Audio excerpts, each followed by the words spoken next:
अल्लाह पाक की रहमतें, बरकतें और इनायतें लेके आने वाला माह रमज़ानुल मुबारक अब आहिस्ता आहिस्ता अपने इख्तिताम की जानिब बढ़ रहा है।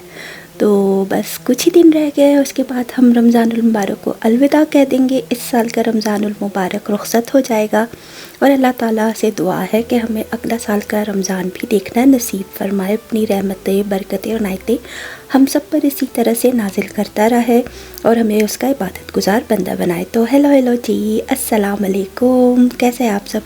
उम्मीद करती हूँ सब ठीक होंगे, खैर आफियत से होंगे।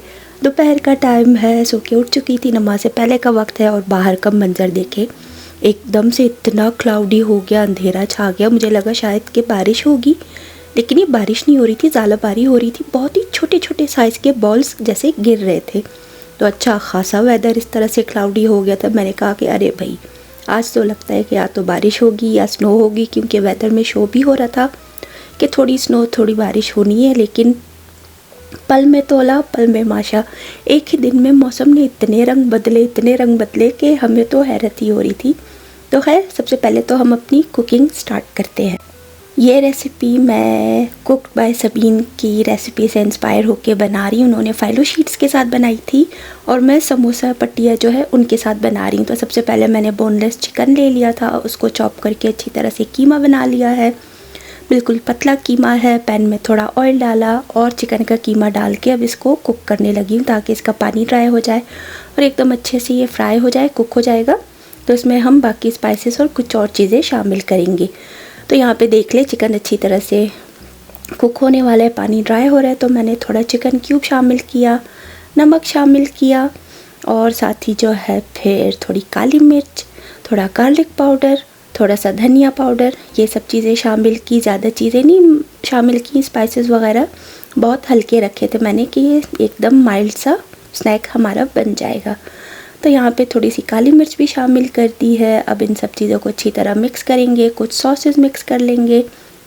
तो सॉसेस में होगा विनेगर, सोया सॉस और सिराचा सॉस, और साथ ही वेजिटेबल्स हैं कुछ। तो प्याज चॉप कर ली थी, प्याज इसमें थोड़ी ज़्यादा शामिल की है, छोटी छोटी चॉप कर ली थी। साथ ही बेल पेपर्स है कलरफुल, वो भी मैंने चॉप कर ली थी, तो उनको भी शामिल कर दिया। अब इन सब चीज़ों को अच्छी तरह से स्टर फ्राई जैसा कर लेंगे, प्याज और सब्जियों का पानी भी ड्राई हो जाए, क्योंकि बेल पेपर्स तो मैंने जो है उनको फ्रीज़ किया हुआ था। साथ ही थोड़ा ऑरिगेनो शामिल कर दिया, रोज़मेरी हो गया और बेसिल। तो ये सब चीज़ें शामिल कर दी, सॉसेस शामिल कर दी, उन सबको अच्छी तरह से फ्राई करके रख दिया ताकि ये फिलिंग एकदम अच्छे से ठंडी हो जाए। जब फिलिंग एकदम अच्छे से ठंडी हो जाएगी तो इसका बाकी का प्रोसेस हम फिर से स्टार्ट करेंगे। उन्होंने तो फाइलो शीट्स के साथ बनाई थी, और अगर आप चाहे तो कुक्ड बाय सबीन को सब्सक्राइब कर लें, उनकी वीडियोस देखें। बहुत ही इजी रेसिपीज़, फटाफट से बन जाने वाली रेसिपीज़ और एकदम से समझ में आ जाने वाली रेसिपीज़ वो शेयर करती है। उनकी बातें भी बहुत अच्छी होती हैं। तो यहाँ पे देख ले, अब मैंने समोसा पट्टियाँ ले ली, उनको इस तरह स्क्वायर शेप में जो है छोटी छोटी पट्टियाँ कट कर ली थी। घी को मेल्ट कर लिया है, चीज़ श्रेड कर लिया है, चिकन का मिक्सचर जो फिलिंग के लिए वो तैयार है, और मफ़िन ट्रे। तो ये हम मफ़िन ट्रे में बेक करेंगे। तो यहाँ पे सबसे पहले एक शीट ले ली, उसके ऊपर मेल्ट किया हुआ घी ब्रश के साथ लगा लिया, और उसके साथ ही दूसरी शीट इस तरह से रखी कि उसके कॉर्नर निकल आए, एक फ्लावर जैसा ये शेप में बन जाएगा।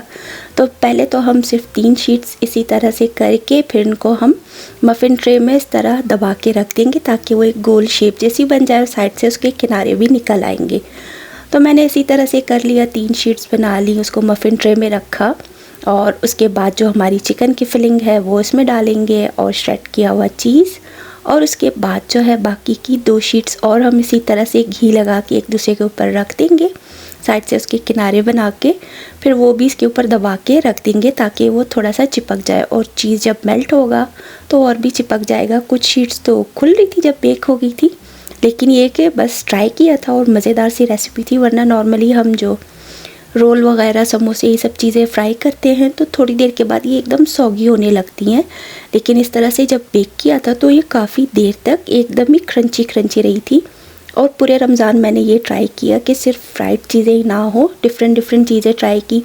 कम लोग हैं लेकिन अच्छी चीज़ बनाई, कम बनाई, अच्छी चीज़ बनाई। कभी डीप फ्राइंग, कभी शैलो फ्राई, कभी एयर फ्राई में, तो कभी बेक करके। तो इसी तरह से सारी चीज़ें मैंने बनाई थी। तो यहाँ पे भी देख लिया, अब ये पूरा प्रोसेस कंप्लीट हो चुका है। इसको दबा दबा के रख दिया।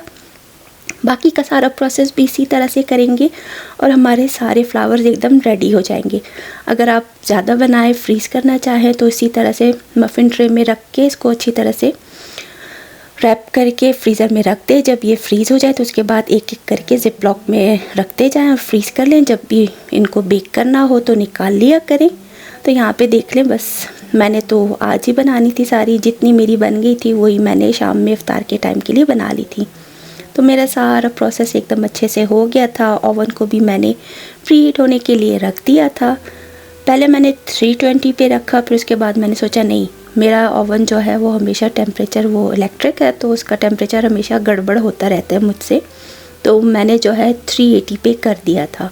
फिर उसके बाद मैंने इनको रख दिया बेक होने के लिए। यहाँ पे अब सब रेडी है और ओवन में जाने के लिए एकदम अच्छे से रेडी हो चुकी हैं।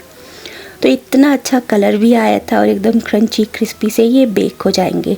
तो आप सब भी अगर ट्राई करें तो मुझे ज़रूर बताइएगा आप लोगों को ये रेसिपी कैसी लगी, और मुझे अपनी दुआओं में याद रखिएगा, क्योंकि रमज़ान का आखिरी अशरा चल रहा है। तो सबकी इबादतें, दुआएं, सब कुछ जो है अल्लाह ताला कबूल फरमाए इन ताक रातों में, शब कदर की रातों में। तो बस फिर ये देख लें, मेरी फ्लावर वाली स्नैक जो है तैयार हो गई, ये चीज़ी चिकन फ्लावर स्नैक। तो बहुत मज़े के थे, हमें बहुत अच्छा लगा। तो फ़िलहाल के लिए मुझे इजाज़त दीजिएगा इस छोटी सी रेसिपी के साथ। अल्लाह हाफ़िज़।